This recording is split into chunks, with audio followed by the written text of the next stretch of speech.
und willkommen! In meinem heutigen Video zeige ich, wie ich ohne Backen ein Törtchen aus roten Johannisbeeren mache. Die Beeren werden von den Rispen gestreift und auf eine doppelte Lage Haushaltstücher gelegt.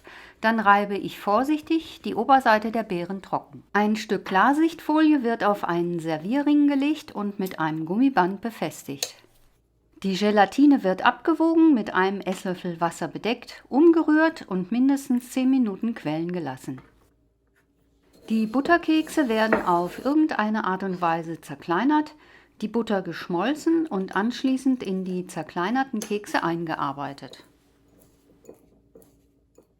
Diese Masse wird auf die beiden vorbereiteten Förmchen verteilt, pro Form ungefähr 22 bis 24 Gramm und dann mit einem Löffel gleichmäßig verteilt und festgedrückt.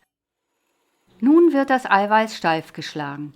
Der Zucker wird auf 3 Mal dazugegeben und zwischendurch die Tropfen des Zitronensaftes. Das Eiweiß muss fest sein und nicht einfach nur schaumig.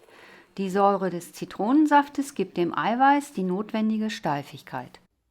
Die gequollene Gelatine wird in der Mikrowelle erwärmt. Die Sahne wird steif geschlagen. Dann wird ein Teelöffel davon in die Gelatine gegeben und untergerührt, sowie ein zweiter.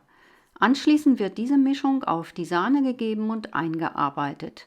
Dieser Vorgang ist notwendig, damit sich die Gelatine gleichmäßig in der Sahne verteilen kann. Wer keine Gelatine benutzen will, nimmt Agar-Agar. Die Sahne wird nun auf den Eischnee gegeben und behutsam eingerührt.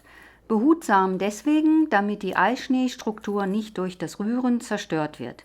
Ich mache dabei immer die gleiche Bewegung mit dem Teigschaber vom Rand der Schüssel in die Mitte und drehe sie dabei mit der anderen Hand.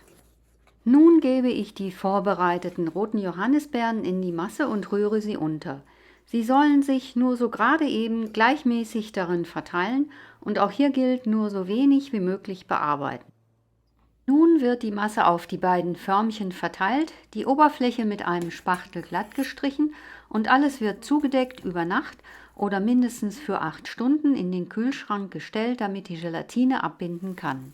Um das Törtchen aus der Form zu bekommen, löse ich mit einem Küchenmesser zunächst vorsichtig den Keksteig vom Rand. Hier muss man etwas aufpassen, damit der Teig nicht durch den Druck des Messers zerbröselt. Anschließend setze ich das Törtchen auf den gewünschten Teller. Mit einem Zahnstocher umfahre ich es entlang des Randes. Nun hebe ich den Ring vorsichtig hoch, warte bis sich der Inhalt löst und voilà, mein Dessert ist fertig. Rote Johannisbeeren sind immer sehr sauer, aber in diesem Dessert kommt ihr herber Geschmack wunderbar zur Geltung. Ich hoffe, ihr probiert es einmal aus, solange es noch frische Johannisbeeren gibt. Wenn ihr meint, dieses Dessert ist etwas für eure Freunde, könnt ihr es gerne teilen.